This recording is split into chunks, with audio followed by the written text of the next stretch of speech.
Good morning, folks. Welcome to Giving Psychology Away, number 120. It's Friday. I got up early, took care of my own stuff for a change, ate a good meal, let my little girl, let my puppy dog out about 4 times, maybe 6 times. We're winning the battle over the diarrhea finally. Thank you, Yahweh. Oh boy. Okay, so what am I doing here trying to tell you? Well, there's some things you got to know. And you need to know these really badly. I mean, like earlier. And I am always late to the game and last to know. And when it comes to a gossip line, I'll be the last one. Let me get the light set for the studio. There we go. There's our light set for the studio here.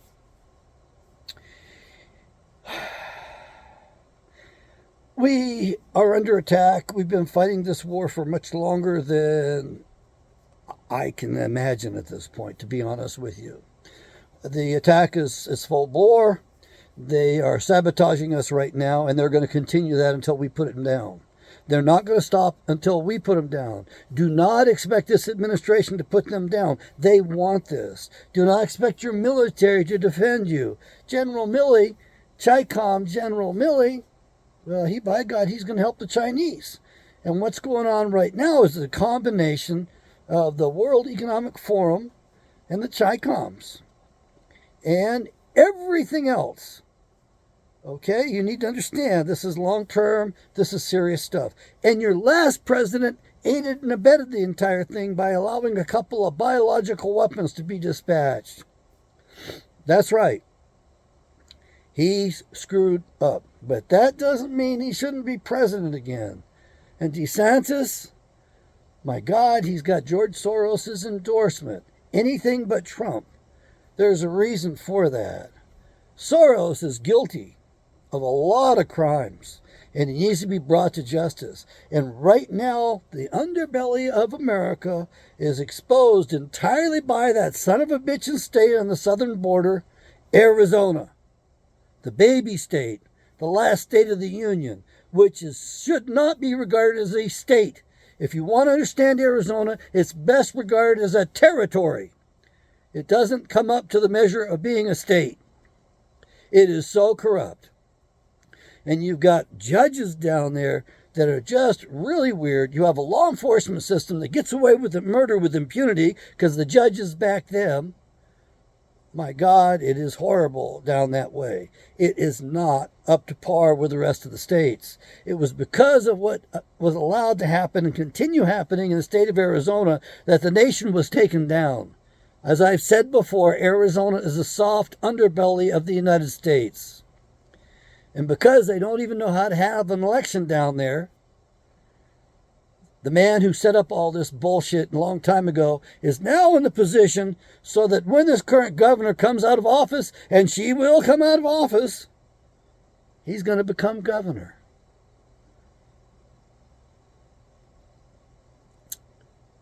That's right. He got himself set up. He's Secretary of State. They haven't changed the laws of the system yet. When his governor goes out of office, he gets the governorship, and he knows it. And that's what this whole thing has been set up for, as far as Arizona goes, where they will not defend the borders. I told the best candidate of all, which, in my opinion, it wasn't Kerry Lake.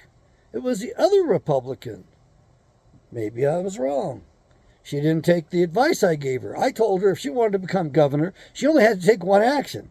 Hold a press conference and announce the establishment of the Arizona militia.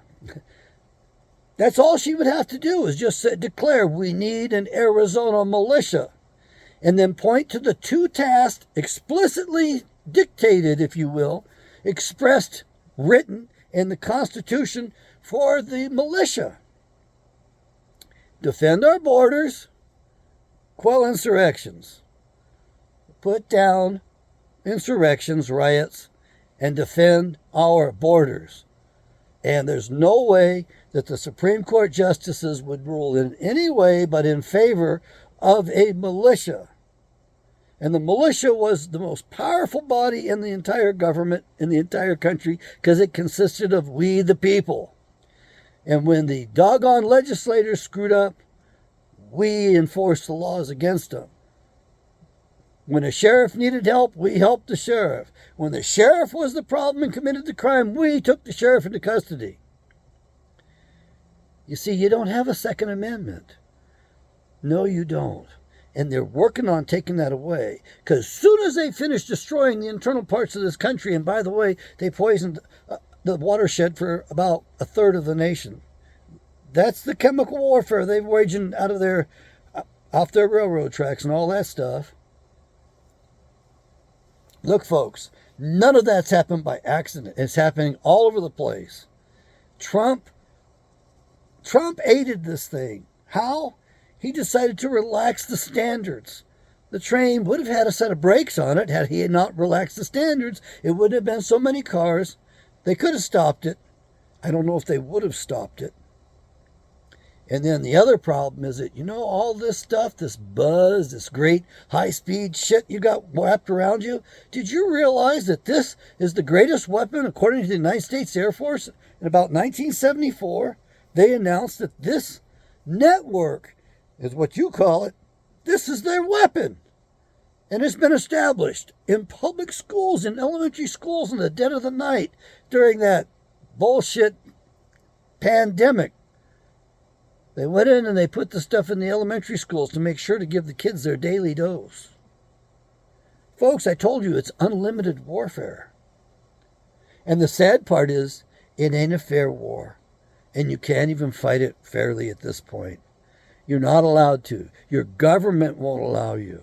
Your government will not protect you. It's not your government, folks. They're all corporate governments. And if you want change, according to Patricia Wheat, it has to happen at the state levels. And you don't have to throw the bastards out. You don't have to take them on directly. You just have to amass people together, and you can form grand juries and indict people for their crimes. And you can actually have votes and put people in the seats of the original organic governments, which are not incorporated governments designed for profit. You can do that. And in case you're wondering, all the corporations here in the United States of America come under the King of England, and his ass comes underneath the Pope. You ever hear of canon law? Canon law. You ever hear about the Jesuits? Did you know that when the Jesuit general is announced, the new one, they fire off war cannons? Because that's the warring branch of the Roman Catholic Church. Actually, there's a good argument that the Jesuits took over the Roman Catholic Church. The Pope already excommunicated and banished them one time in the 1700s, I believe. Maybe it was earlier. Look it up. Put it in the comments if you find out what the date is. Find a link to the history. Please do that. Folks, the Jesuit general is also known as the Black Pope. He's the most powerful man on the planet. Do you understand that? He's the one that works and reports to Satan. Get that right. He controls every one of the secret societies from his little tiny office across the street from the Vatican. He dresses in black, and he's the white pope's boss. And every time the white pope appoints a black pope, he's appointing his boss. You got to get that straight. You got to get that right. Now, we have a thing called the black nobility. And the black nobility, just like the black pope, is behind the scenes. And the black nobility is the boss. King Charles is just a figurehead on there. The black nobility tells him what to do. And you got black nobility here inside the United States of America. Yeah, you got the queen of it all living in Scottsdale, Arizona. I met her. Most powerful person I've ever met in my life. Stays low profile for a reason. She wields the power. She was the one ordering the queen around back when the queen was alive. Her family inherited that position and prepared her well for it. The woman has an iron fist, an iron rod. Wow, she's heir to great power. Black nobility.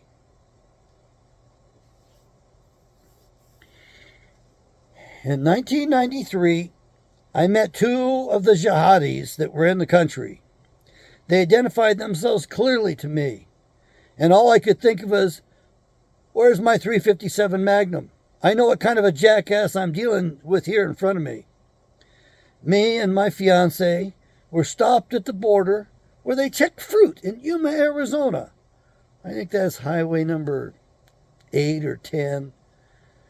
I think it's 8.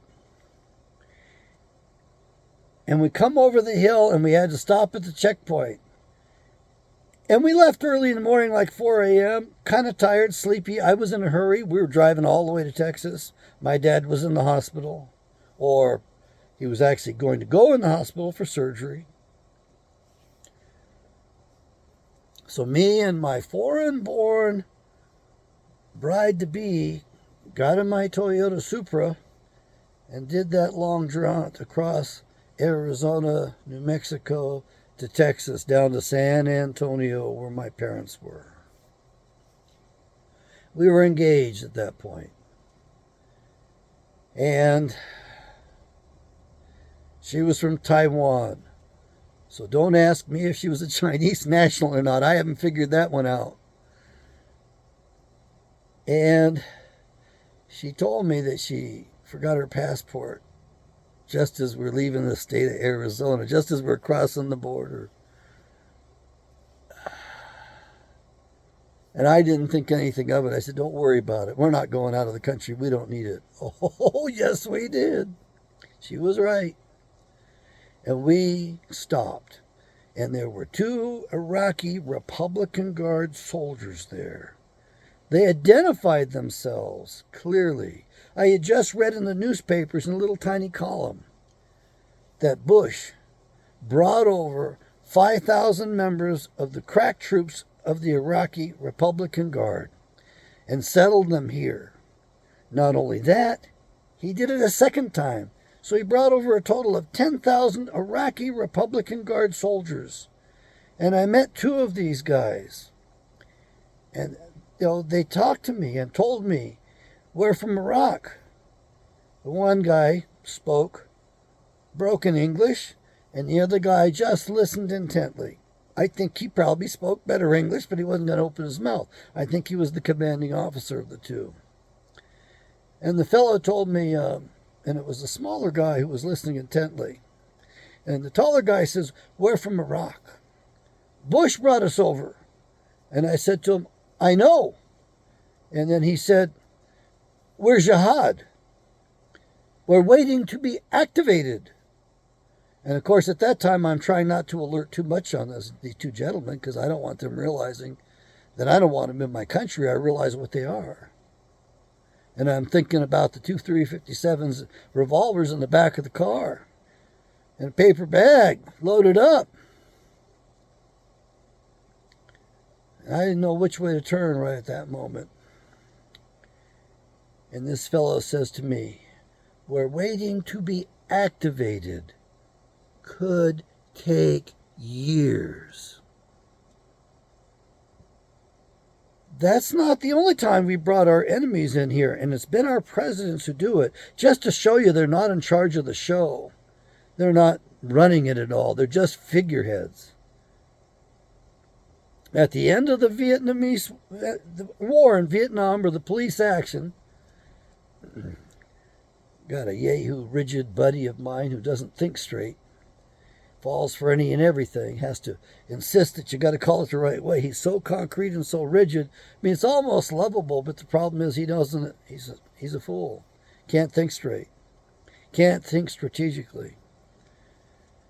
Anyway, at the end of the Vietnamese War, the president at that time brought in thousands of Viet Cong regulars and Viet Cong and settled them in the country at taxpayer expense.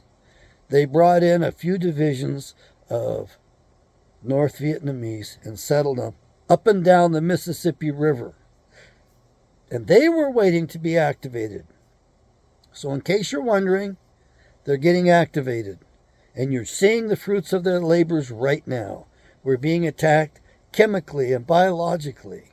and using their radio frequency interference, which you have to have because it's convenient and it's super fast. Man, it's an electronic weapon. The Air Force said it was their most powerful weapon in about 1974. Their most powerful weapon was 5G. What do I know? What do I know? I remember being in high school looking at Popular Science, and they were putting up, they were going to put up giant receptors for solar, to collect solar radiation, to make electricity, and they were going to beam it to the Earth. They were going to put up platforms of solar panels around the planet and in orbit in outer space, and where there was not going to be any interference, and they were going to collect that pure solar energy, and they were going to beam it to the Earth so that we would get cheap electricity. Whatever happened to that? I can assure you, they built those solar arrays, and they're up there right now. And I can assure you also that they're being used as weaponry against us. How do you think they start those wild forest fires all over the place? How do you think they set those things on fire to try to kill people in the middle of them? There was one guy in the middle of one of those California forest fires, and he heard the explosion, and it all was pretty instant, and they got him to abandon his hard drive on the research that they didn't want him to get published and get out. He lost his hard drive. He got his life. He got out with his dog. The flames were licking up the sides of his truck. It was pretty damn burned. I think it was a Toyota. It was white. And Toyota went ahead and replaced it for him free of charge in exchange for his burn-up truck, because they wanted to use it as an example of how tough their trucks were. Folks, they got weapons beyond your mildest imaginations. You think you're going to pick up a gun and shoot it, and they are instead going to shoot your daggone gun and energize the thing. They might even discharge it in your arms or have it explode in your arms, but they'll heat the son of a bitch up so you can't even hold it. They have advanced weaponry. They know where the guns are from their advanced weaponry.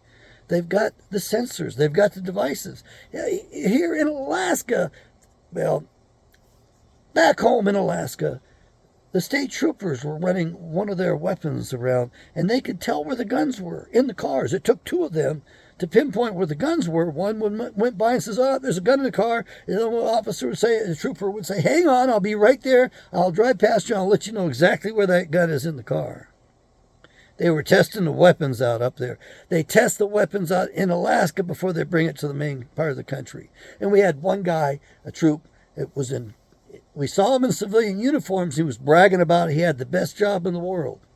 Why? Because all he did all day long was drive up around in the valley, upriver in the valley from Anchorage, from the city, big city, and he went by everybody's homes, and he had this gun, if you will, this weapon, this device, this scientific device that told him that he took pictures of the windows, of the glass windows, and the thing told him how much cash was in the house.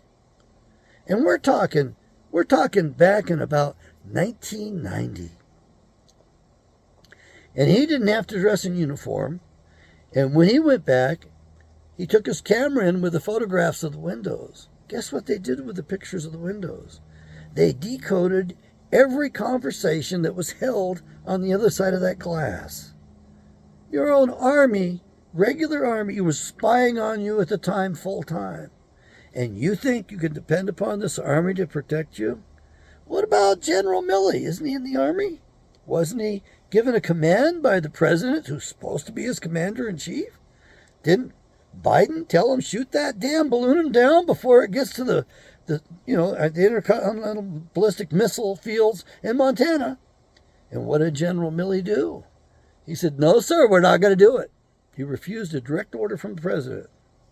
He said, "We'll wait until it's over water, and then we will shoot it down. We'll let the Chi-Coms complete their mission before we destroy their balloon. Because they're not our enemy. They're our friends." What kind of jackass is that? I think he should have been fired. He should have been put in irons. He should have been marched to Fort Leavenworth. He should be on trial. Make me president. I'd love making those orders up. Man, I know who I would. There is a platoon that's assigned to the President of the United States. And it's nothing but enlisted men. They love going with screwing with officers, and they love it best when they get to order a general around. I mean, I met the guy. I talked to him. He was one of the nicest guys you'd ever meet in your life. Seriously, you would never realize what that man has done for this country. You would never realize what he is capable of.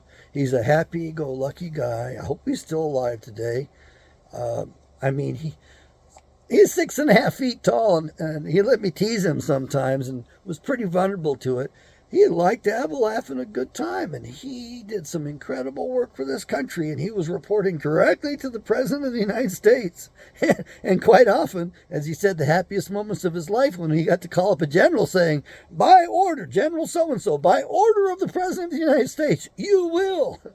And the general would say, "Yes, sir." And he loved that. Because what was he? I don't think he was a sergeant major sergeant. I think it was sergeant major. I get confused between those two. You put major in front of one and switch it around, and then it becomes a higher rank. I'm sorry, but that got confusing. I think they did that on purpose. I do have the proud honor to have had my ass chewed out by the sergeant major of the Army, Sergeant Major Van Autry. And he was right to chew me out. I was out in the grass outside the field of the NCO club with my shirt tail out, and you're not supposed to walk on the grass. And I was half out of my mind because I had just mixed the wrong chemicals up in my job as the janitor for the NCO club. And I about created marsh gas right there. And I caught a whiff of that stuff, and I was in bad shape. And he chewed me out, and it was all I could do to stand still there and take it. And I never bothered to tell this fellow, this guy that outranked my father, actually, who was an officer. My dad was a lieutenant colonel, a light bird. This guy, he ran the damn Army the next year or two. And Van Autry had two of the most beautiful daughters. I remember them quite well. Couldn't figure out which one I was most attracted to. They were both very vivacious. Yeah, as I think about it, I know which one I like the best now today. It took me a long time to make up my mind, but I didn't have a chance in either one of them. They were like cheerleader material and stuff. Anyway, look, folks, the country is under attack. The attack is going to continue until you rise up and until you take over your local governments, until you actually start carrying guns and defending our facilities inside the country. Until you do that, they're going to keep whacking it, and they're going to keep taking it down. Their plan is to destroy us from the inside, and not get caught, and for you not to wake up and not realize that you're at war. And then when they beat you and won the war, then they plan to announce it, and they're going to demand that you give up your guns. That's the plan. By the way, that guy that you call, what is his name? Schwab, Klaus Anal Schwab. You realize that he's the grandson of the Rothschild? You're talking to Klaus Rothschild, basically. And you also need to realize that George Soros has already given up his position. It's Klaus Anal Schwab who's now in charge of that. These guys do it across borders. And in case you're wondering, we had a general in the South, who operated mostly in Mississippi with the Indians during the Civil War.